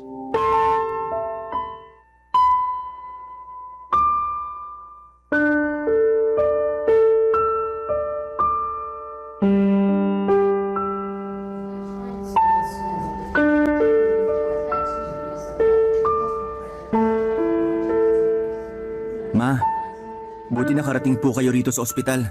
Hindi na nga ako dapat pupunta. Ang kaso napakakulit mo eh. Tawag ka ng tawag. Sorry po. Kailangan ko po kasi kayo ngayon. Ano na bang nangyari kasi dyan sa babaeng yan? Huwag po kayong maingay. Natutulog na po si Tiffany. Tulog daw.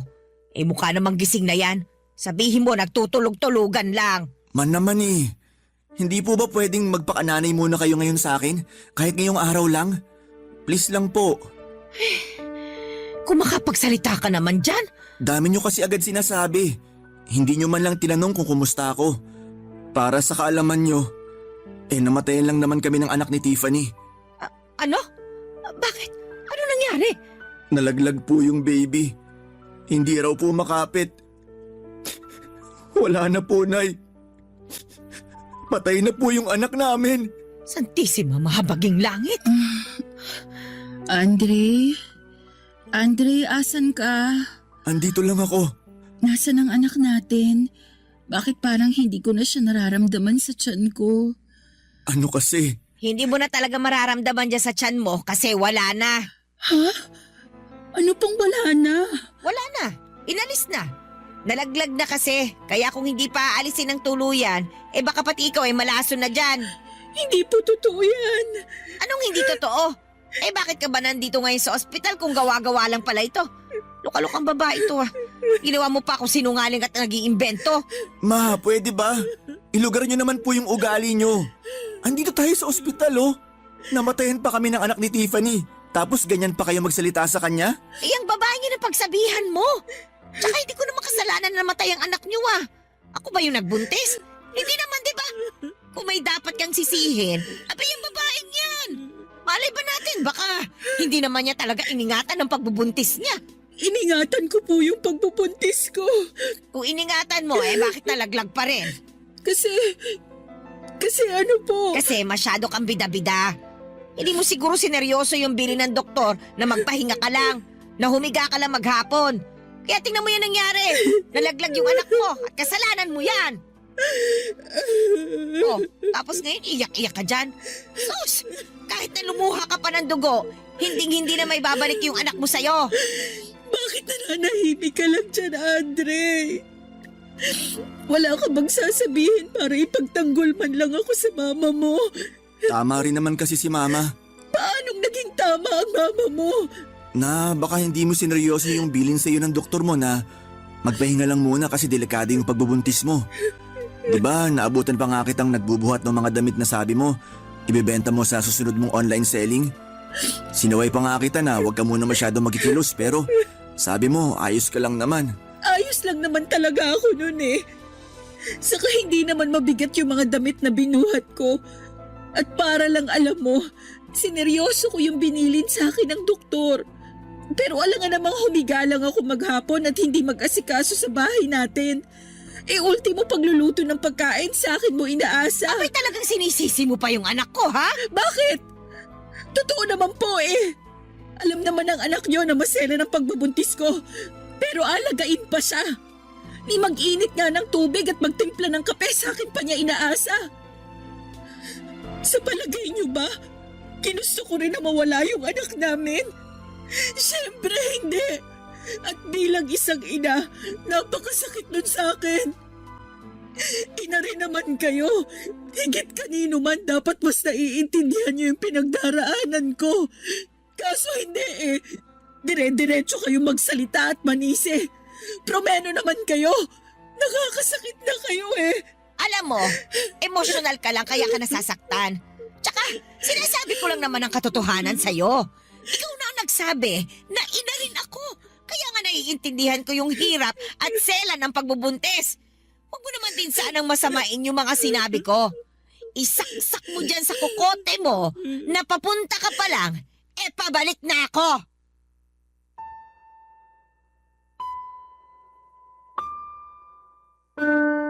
Papadudot, kahit na gusto kong irespeto ang nanay ni Andre, ay para bang naubusan na lamang ako bigla ng paggalang sa kanya.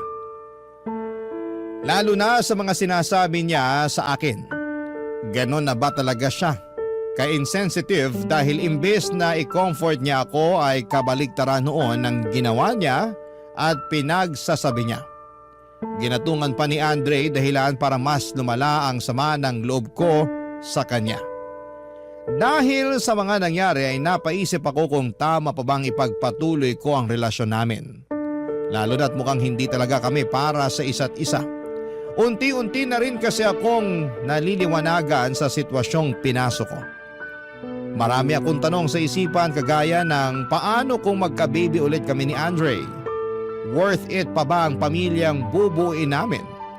Kung hindi rin ako maayos na pakikisamahan ng magulang niya.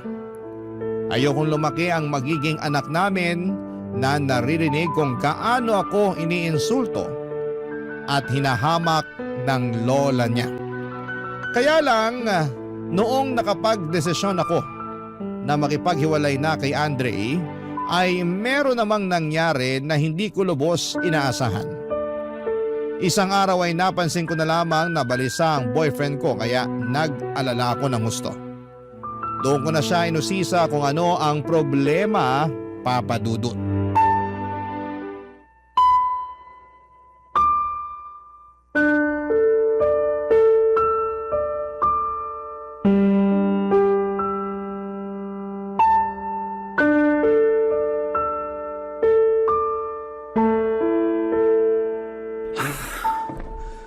Sino yung tumawag? Si Kuya, May problema ba? meron eh. Lumabas na raw kasi yung resulta ng biopsy ni Mama. Ha? Biopsy ng mama mo?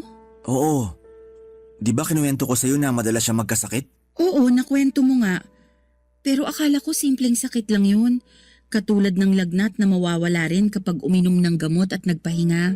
Yun din yung akala namin. Pero nagkamali kami ni Kuya. Kaya yun, nagdesisyon na yung doktor na ipabiopsy siya. At kanina, lumabas na nga raw yung resulta. Ano bang resulta? May cancer sa baga si Mama. Ha? Seryoso ba yan? Oo. Kaya nga sobrang lungkot namin ni Kuya eh. Diyos ko, Natatakot ako. Ayoko pang mawala sa amin ng nanay namin. Siya na lang yung nag-iisa naming magulang eh. Iniwan na nga kami ni Papa noon tapos pati ba naman si Mama? hindi pa mawawala sa inyo ang mama niyo. Naniniwala ako na pwede pa siyang gumaling. Nakikinig ka ba? May cancer si Mama. Hindi lang yun simpleng sakit na pwedeng gumaling ka agad. Cancer na yon at maraming namamatay doon. Marami lang ang namamatay kasi malala na at hindi na nagagamot. Kaya nga ipapagamot niyo yung mama niyo, di ba? Oo naman. O yun naman pala eh. As long as magamot siya, sigurado akong may tsansa na gumaling siya. Oo, cancer na yan. Pero meron pa rin namang gumagaling dyan. May kakilala nga ako nagkaroon din ng cancer sa baga, pero nakarecover naman. Inabot nga lang ng ilang taon yung gamutan pero gumaling din naman siya. Meron pa nga cancer sa dila pero gumaling din. Talaga? Oo, marami akong kakilala na nagka-cancer pero naka-recover. Basta matutukan lang ang gamutan. Ano bang plano nyo ng kuya mo?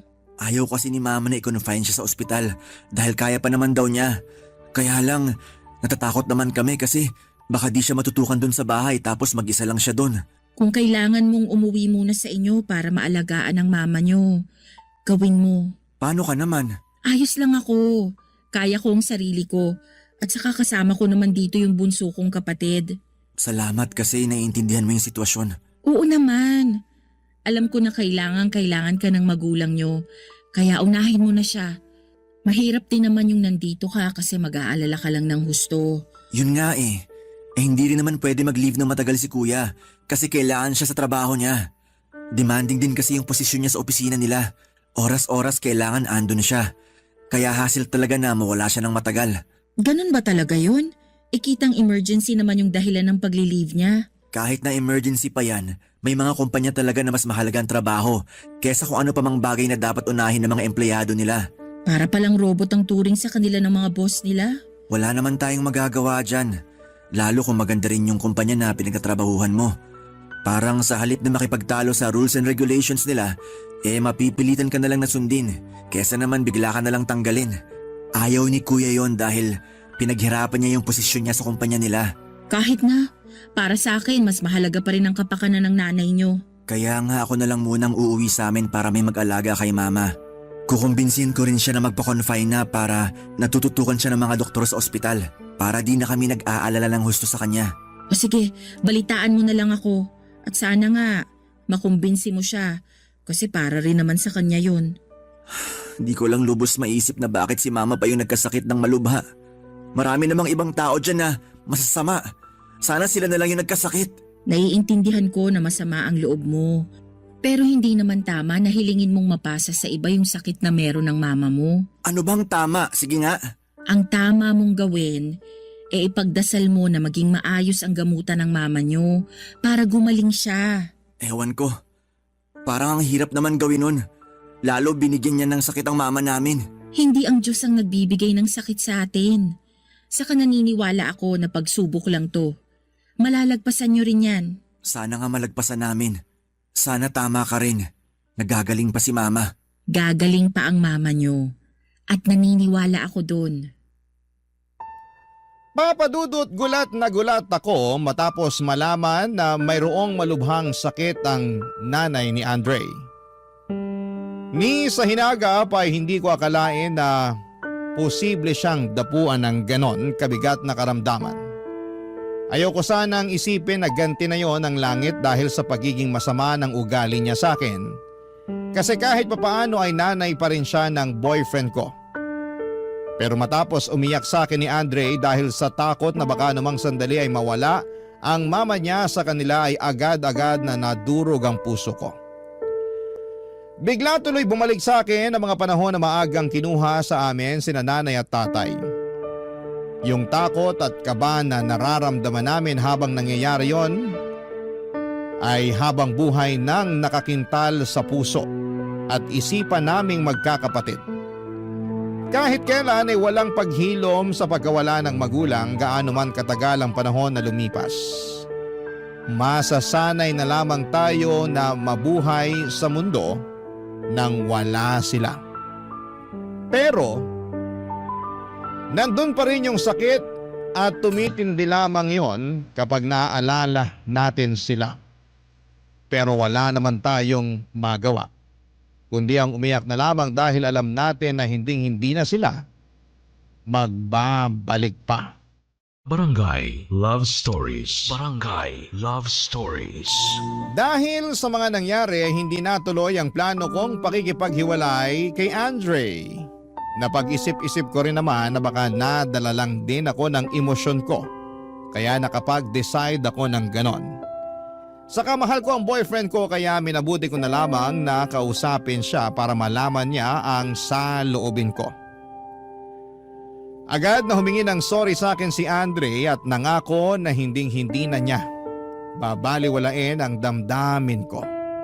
Mabilis na lumipas sa mga araw at nagpatuloy lamang kami sa buhay at nagbalik ako sa pag-online seller para may pagkakitaan naman matapos kong huminto noong nabuntis ako.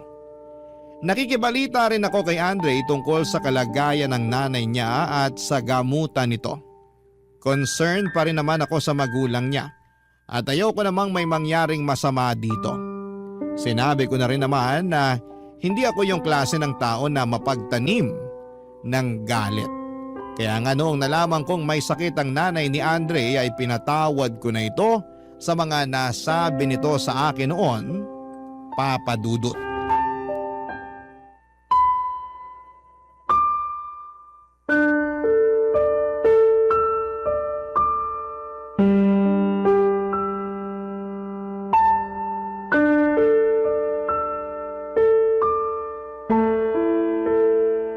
Anong gusto mong kainin? Ipagluluto kita. Kahit ano na lang siguro. Pero mamaya na kasi wala pa naman akong gana. Nangangayayat ka na oh. Hindi ka siguro nakakakain ng matino doon. Oo eh. Kahit nga sa trabaho, balisa ako. Kaya nga kumain ka rito mamaya pag nagluto na ako. Sige, susubukan ko. Ano na bang balita sa mama nyo? Okay naman nung iniwan ko kanina sa ospital. Tsaka malapit na rin magsimula yung chemotherapy niya. Buti na lang talaga pumayag na rin siya na magpa-ospital. Oo. Kasi di na kaya na nasa bahay lang siya. Buti na lang din andun yung pinsan nyo para mag-alaga sa mama nyo. Oo, kaso lang nagkaproblema naman. Anong problema? Kanina nagsabi sa akin na tumawag daw yung kinakasama niya. Gusto na raw siya pauwiin dun sa probinsya nila para mag-alaga ng mga anak. Huwag na raw siya magtrabaho rito kasi mas kailangan daw siya dun. Eh di ba kaya nga siya lumuwas dito sa Maynila para magtrabaho dahil wala nang trabaho yung kinakasama niya? Hindi pa nga nakakaisang buwan dito yung pinsan mo tapos pinababalik na doon? Yun nga, sabi ko kausapin niya baka nabibigla lang sa desisyon. Kaso parang gusto na lang din sundin ng pinsan ko eh. Naninibago kasi siya rito tapos ang lungkot-lungkot daw sa ospital. Ayun, gusto na niya umuwi sa kanila. Ano ba yan? Sana kasi bago siya lumuwas dito at pumayag na mag-alaga sa mama niyo, sinigurado muna niya kung kaya niya. Yun nga eh. Kaya nga problemadong kami ngayon ni Kuya. Nakakainis lang kasi pinamasahihan niyo pa naman papunta rito tapos ganyan lang ang gagawin. Hayaan na lang natin. Wala rin naman kaming magagawa kung yun ang desisyon niya. Sa bagay, hindi niyo rin yan mapipigilan. O ano na lang ang plano ninyong gawin? Naisip namin ni Kuya na kumuha na lang ng caregiver na mag-aalaga kay Mama. Kaso siya naman yung may ayaw. Bakit daw? Wala raw siyang tiwala sa ibang tao eh. Ayaw niya rin na kung sino-sino yung mag-alaga sa kanya. Nagalit pa nga sa amin ni Kuya kasi plano raw namin siyang ibilin sa ibang tao. Eh anong magagawa namin kung di rin namin siya matutukan? May kanya-kanya kaming trabaho. Di naman pwede na mag-resign kami kasi paano na lang yung gamutan niya. Di rin naman biro yung treatment niya tsaka hospital bills. Lolobo at lolobo yun. At baka mabaon pa kami ni Kuya kapag may isa sa amin na tumigil sa pagtatrabaho. Baka naman gusto lang talaga ng mama niyo na nasa tabi niya kayo. Siyempre mahirap din naman yung pinagdaraanan niya. Tapos… Di ka ba nakikinig? Hindi pwede mag-resign kami ni Kuya sa mga trabaho namin. Kasi saan na lang kami kukuha ng pambayad sa gamutan niya. Lalo naman si Kuya na pamilyado. Kaya di talaga pwede mag-resign na lang basta-basta. Ako naman kakapromote ko pa lang ngayong taon. Sayang naman yung pinaghirapan ko ng ilang taon para mapunta sa posisyon ko. Kung mawawala lang din sa akin ng ganun kabilis. Pero nanay niyo naman yan eh. Alam ko na nanay namin pinag-uusapan dito. Pero hindi nga pwede na palagi kaming andun sa ospital para asikasuhin siya. Kaya nga plano na lang namin kumuha na mag-aasikaso sa kanya. Hindi mo talaga ako naiintindihan no? Naiintindihan naman kita. Kanina pa kasi ako nagpapaliwanag pero parang di mo maintindihan yung punto ko. Naiintindihan ko naman. Pero naisip ko rin na baka mas mabilis makarecover ang mama niyo kung alam niya na nandyan lang kayo sa tabi niya. Yun bang kasama niya kayo sa bawat treatment niya? Hindi naman kami mawawala sa tabi niya. Bumibisita kami sa ospital ni Kuya kapag may time pero syempre di palagi dahil busy din naman kami. Tingnan mo nga, kagagaling ko lang dun pero grabe, di naman ako makapagpahinga ng maayos dun. Maya-maya merong pumapasok sa kwarto niya para mag-check ng vital signs niya. Ultimo kasagsagan ng tulog namin sa madaling araw, merong kumakatok at pumapasok na mga nurse. Kaya nga minsan ayoko na lang magstay doon kasi apektado naman tulog ko.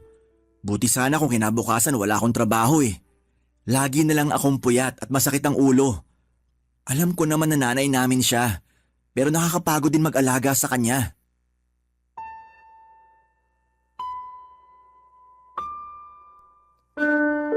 Papa Dudut, hindi ako makapaniwala sa narinig ko mula kay Andre. Nalungkot din ako lalo na at uuwi na raw sa probinsya nila ang pinsan niyang tumitingin at nag-aalaga sa nanay nila. Ewan ko po ba, pero nainis din ako sa boyfriend ko dahil parang mas matimbang pa sa kanila ng kuya niya ang trabaho kesa sa magulang nila. Hindi ko rin mapigilang mag-overthink lalo na at baka mapaano ang mama niya dahil sa sakit nito at kung ipagkakatiwala pa nila sa iba. Kaya nga pagkatapos akong bagabagin ang konsensya ko ay napag-isip-isip ko na ako na lang ang sasama at magbabantay sa nanay ni Andre sa ospital. Kahit na hanggang sa pumayag lang itong makakuha sila ng professional na caregiver. Nung una ay tinatanong pa ako ng boyfriend ko kung seryoso ba ako sa desisyon ko at sinagot ko lamang siya ng oo. Kaya nga agad na niya yung sinabi sa mama niya, bagay na hindi rin naman ito tinanggihan. Simula noon ako na ang kasakasama ng nanay niya sa ospital at sa tuwing sumasailalim siya ng gamutan. Isang gabi mahimbing na akong natutulog noon nang gisingin ako ng nanay ni Andre. Tinawag lang niya ang pangalan ko at dahil madali lang naman akong magising ay napabangon agad ako. Nag-alala pa nga ako kasi akala ko ay may masakit sa kanya. Pero mabuti naman at wala, Papa Dudut.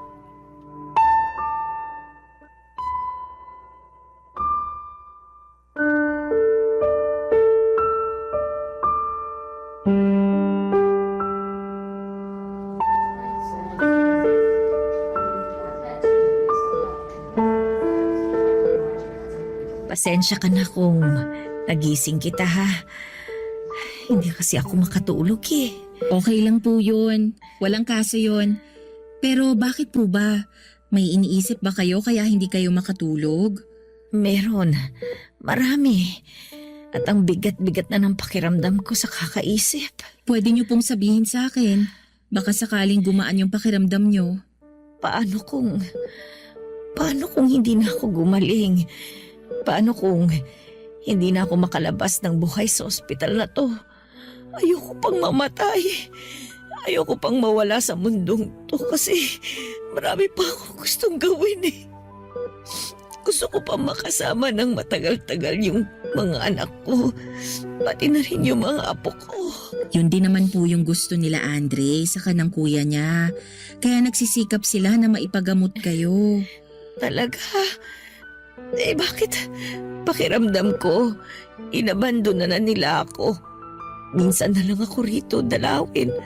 Tapos kung nandito pa sila parang inip na inip pa sila. Hindi ko tuloy mapigilang isipin na baka nagsasawa na silang alagaan ako kasi nga ganito na ako. Yun bang may sakit? Pabigat na lang sa kanila. Hindi po totoo yan. Nakakausap ko po si Andre at nag-aalala po siya sa inyo. Natatakot siya na baka mawala na kayo sa kanya kaya lagi ko na lang sinasabi na magdasal siya. Nakikinig naman po ang Diyos eh. Alam niya kapag taimtim na humihiling sa pamamagitan ng panalangin yung mga anak niya. Salamat sa mga sinabi mo ha. Kahit papaano gumaan itong dibdib ko. Masyado lang siguro akong emosyonal kasi alam mo na may sakit na nga ako. Tapos pakiramdam ko mag-isa pa ako dito sa napakatahimik, napakalungkot na lugar na ito. Ay, mabuti nga kahit papaano sinasamahan mo ko. Wala po yun. Saka malaking bagay din sa akin na pumayag kayong samahan ko kayo rito. Akala ko nga po nung una tatanggihan niyo ako eh. Naisip ko na tanggihan ka kasi nahihiya ako sa iyo eh. Pero sabi ng anak ko, mabait ka raw. At kung susubukan ko lang na buksan itong puso ko para masigit kitang makilala, magugustuhan din kita. At napatunayan ko naman na totoo nga ang sinabi sa akin ni Andre. Mabait ka nga, Tiffany. Mas lalo lang tuloy akong nahiya sa sarili ko dahil naging masama ako sa iyo nung araw. Kung ano-anong mga sinabi ko sa iyo na hindi magagandang bagay. Ininsulto kita. Yung trabaho mo at kung paano ka nung nabuntis ng anak ko. Hindi rin ako nakiramay at nakisimpatya sa inyo nung mawala yung anak ninyo. Na kung tutuusin ay apo ko rin naman. Sobrang sama ko talaga sa iyo noon. Kaya nga sana patawarin mo ko, Tiffany. Wala na po yun. Matagal ko na po kayong napatawad. At saka, di naman po ako mapagtanim ng galit dahil mabigat po yung dalhin sa dibdib. Tapos nung nalaman ko pa na may sakit kayo at iniwan na nung nag-aalaga sa inyo, mas lalo kong ginusto na mapalapit sa inyo. Kahit na anong mangyari, magulang pa rin po kayo ni Andre. Kaya mahalaga pa rin po kayo sa akin. Salamat kasi alam ko na hindi mo ko dapat patawarin pero nagawa mo pa rin ako patawarin. Salamat kasi inaalagaan mo ko, sinasamahan mo ko dito sa ospital. Kung tutuusin, hindi mo naman ako responsibilidad Pero dahil sa pagpapahalaga mo sa akin, nandyan ka pa rin. Pinagsisisihan ko na ang lahat ng mga sinabi kong masasakit sa'yo. At kahit na napatawad mo na ako, paulit-ulit ko pa rin gustong hingi ng kapatawaran mo habang nabubuhay ako. Maling-mali ako. Maling-mali talaga na ininsulto kita sa kung ano yung estado mo sa buhay. Nagsisisi na ako ng gusto. Pinagsisisihan ko na yon, Tiffany. Okay na po yun. Pinapatawad ko na po kayo. Wala na po sa akin yon. Ang mahalaga, yung gumaling kayo. Kaya sana magpalakas po kayo Makakalabas kayo sa ospital na to ng magaling na. At matutupad pa po yung mga bagay na gusto nyong mangyari. Kaya laban lang po tayo Laban lang po kayo. Nandito lang po ako. Pati na rin yung mga anak ninyo. Kasama niyo po kami. Hinding-hindi namin kayo iiwan kahit na anong mangyari. Salamat. Salamat talaga. Pakiramdam ko, nabigyan ako ng panibagong pag-asa. Papadudot masaya ako at naging payapa ang puso ko matapos ang pag-uusap naming yon ng nanay ni Andre. At kahit na nagkaiyakan pa kami ay alam ko na parehong gumaan ang aming kalooban. Iba talaga sa pakiramdam ang magpatawad. At masaya ako dahil taglay ko ang kakayahang yon. Sa pagpapatuloy ng gamutan ng mama ng boyfriend ko ay ako na nga ang naging kasama niya, lalo na pag nasa trabaho ang mga anak niya. Alam ko na hindi ko naman siya responsibilidad pero masaya naman ako sa ginagawa kong pagbabantay sa kanya. Paulit-ulit kong pinapaalala sa kanya na gagaling siya at makakalabas sa ospital. Kaya lang ay hindi yon nangyari dahil taong 2024, eksakto 6 na buwan mula nang na-ospital siya at na-diagnose na may lung cancer, ay pinagpahinga na siya ng Panginoon. Sobrang sakit na mamatayan ng magulang. Bigla ko tuloy naalala yung pakiramdam noong nawala sa amin sina nanay at tatay. Akala ko ay kaya ko na hindi na ako iiyak pa dahil napagdaanan ko na pero nagkamali ako. Kung anong iyak at hinagpis ni Andre sa pagkawala ng nanay niya ay ganon din ang tindi ng dalamhati ko. Pero sa kabilang banda ay masaya naman ako kasi nakasama ko ang mama niya hanggang sa mga huling sandali ng buhay nito sa mundo. Sa kasalukuyan ay magkaka-baby na kami ni Andre at nalaman namin na babae po ito. Plano naming ipangalan sa mama niya ang first name ng baby namin bilang pagkilala sa namayapan niyang lola. Hanggang dito na lamang po ang sulat ko, Papa Dudut, at maraming salamat. Sakaling mapili po ninyong i-ere sa programa ninyong Barangay Love Stories ang sulat ko.